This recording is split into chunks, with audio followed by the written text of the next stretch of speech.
Today's special வல்லாரைக்கீரை dosa recipe. Excellent source of vitamin C and B complex. வாங்க ப்ரிப்பரேஷனுக்கு போகலாம்.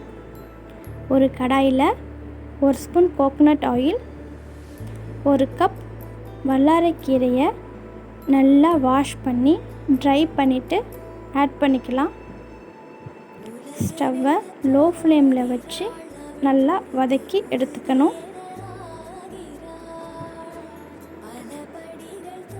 இப்போ ஒரு மிக்ஸி ஜாரில் வெங்காயம், பச்சை மிளகாய், இஞ்சி, சீரகம், மிளகு, நம்ம வதக்கி வைத்த கீரை, தேவையான அளவுக்கு உப்பு ஆட் பண்ணி பேஸ்ட் பதத்திற்கு அரைத்து எடுத்துக்கணும். இந்த பேஸ்ட்டை தோசை மாவில் ஆட் பண்ணிவிட்டு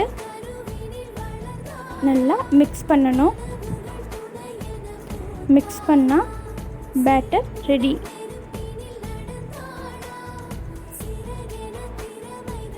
இப்போ தோசை ஊற்றிக்கலாம். இந்த கீரையை ரெகுலராக எடுத்துக்கோங்க.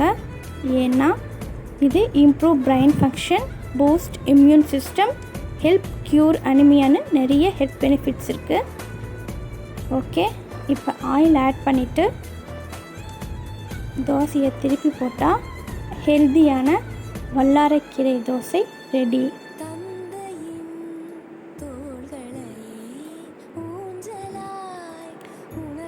Thanks for watching.